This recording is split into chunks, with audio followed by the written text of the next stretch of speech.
It's very important to understand the mechanics of meditation, because most people don't do it right. Okay? They think you have to concentrate, this, that. There's nothing to do with that. Okay? So you sit quietly. If you're sitting on the floor, sit, with either your legs crossed, but be comfortable. If you're sitting in a chair like I'm sitting, then sit with your feet grounded, and your hand should be in your lap. Okay? Back relatively erect. Don't slouch, you're going to sleep otherwise, which you might be needing anyway. But if proper meditation, don't slouch, sit with back relatively erect, be comfortable, be relaxed, close your eyes, and for a minute or so, don't do anything. You'll see, thoughts will start to come by themselves. Now, as easily as those thoughts come, just think of the mantra.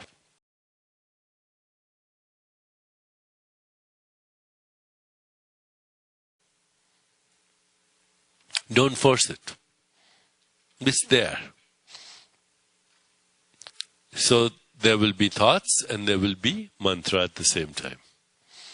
And as you start to think the mantra, and you can have the attitude that you're not reciting the mantra, you're remembering the mantra, or you're listening to the mantra. Just an inner attitude. So you're not too focused on it.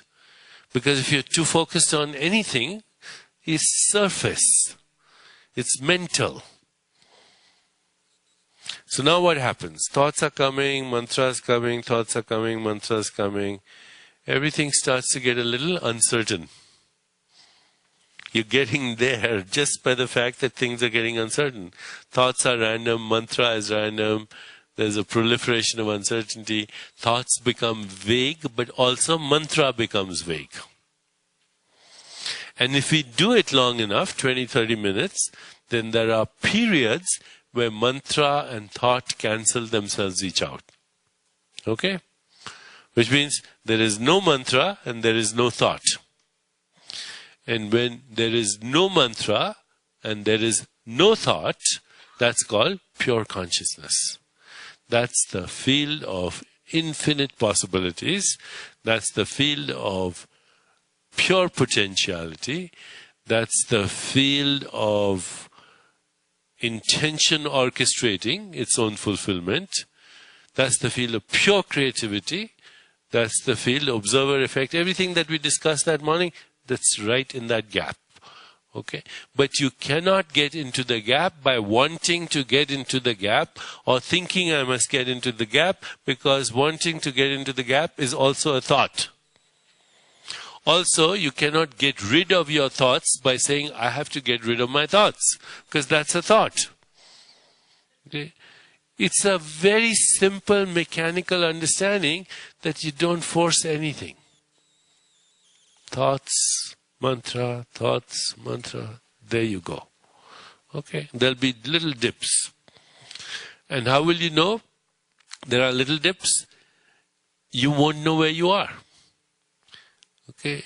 You will have no sensation, you will experience no sound, and you will have no thought. Because sensation, sound, all this is thought. Okay? Everything is thought. So when you experience nothing. You're non-local. You don't know where you are. You don't have no location. But as you start to experience this, and we're going to go a little deeper in this, it will not be a nothingness. It will be a wakefulness. And we'll talk about higher states of consciousness. It'll be so wakeful that you will experience it in waking, in dreaming, in sleeping. It will never leave you.